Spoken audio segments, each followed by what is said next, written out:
What up, family? We back at it again with an Elvis reaction, and today we're gonna do something different. It's an interview, but it's the doctor of our Elvis Presley, who was his doctor on the road all the time, the doctor that was with him all the time, tells his story. So subscribe to the channel, leave a like, notification bells on so you get all my videos. Let's get right into it. Elvis called his personal physician Dr. Nick, and that was just about all I knew of their relationship until recently when I read the book, The King and Dr. Nick. As an Elvis fan and a lover of books, it was amazing how different my memories were from the facts. The book had such an eye-popping twist to how Elvis Presley died that I wanted to hear from Dr. Nick in person. He has had 2 strokes recently, back to back, but he did say yes. So we sat in the den of his East Memphis home that Elvis insisted he build and talked about the King and Dr. Nick, what really happened to Elvis and Dr. George Nicopolis. All right, now everybody, this is his doctor, so don't you think whatever he says should be the truth, right? So keep that in mind. This is his personal doctor that traveled with him everywhere he went. You know, took care of his Memphis dudes. So let's go. Okay. 35 years after Elvis died in 1977, the Vanderbilt Medical School doctor, known for his caring bedside manner and his cotton white hair, talks in quiet, heartbreaking measures about the death of Elvis Presley. More like he lost a son than a patient. Hold on, they got badges. Why they got badges? If he a doctor, he a sheriff too? Let me know. Whoever knows why they got badges in their hands, let me know. The autopsy of the King of Rock and Roll was done fewer than 24 hours after his death. I watched it. You watched it? I watched it.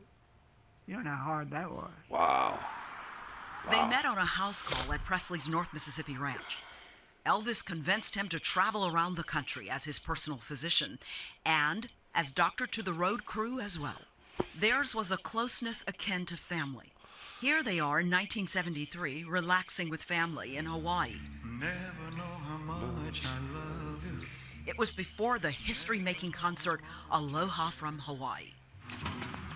4 years later, Elvis was dead. Thank you. It would be 22 years before Dr. Nicopolis wrote his account of how Elvis died. The stories might make you a bigger Elvis fan than before, either because of how hard Elvis worked for his fans behind the scenes, or his generosity and loyalty to friends and family.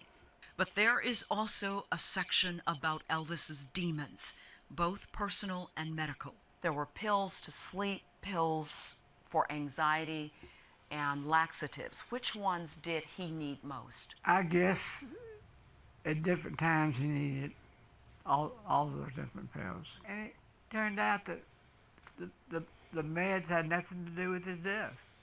May of 1980. Dr. Nick was arrested and charged with overprescribing drugs to 11 patients, including Elvis Presley.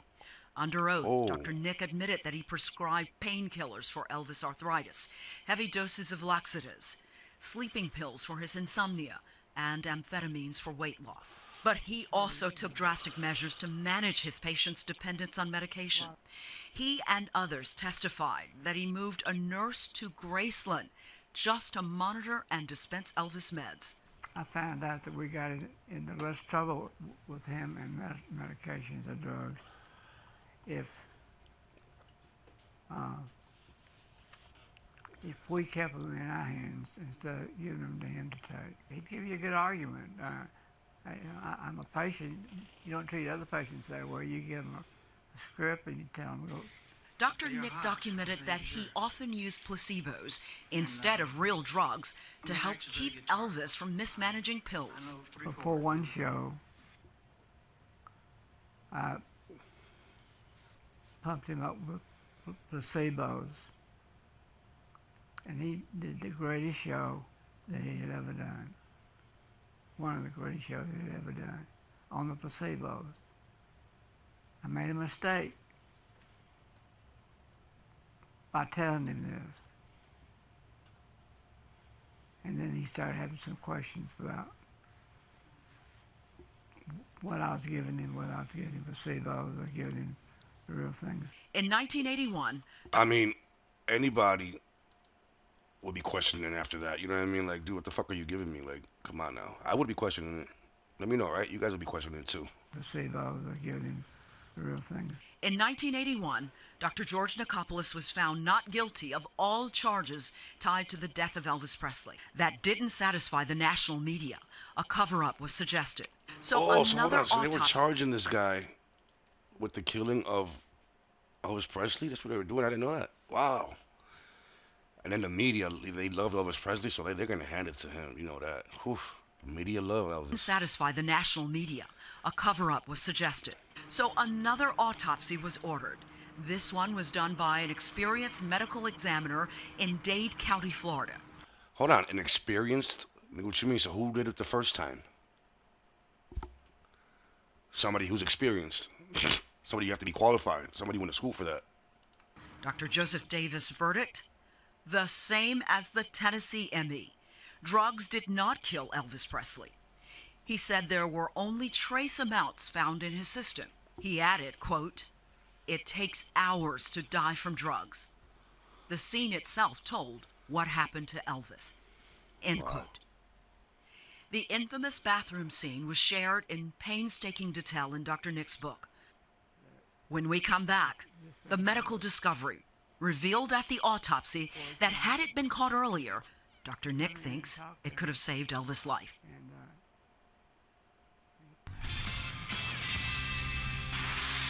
Do you miss me tonight?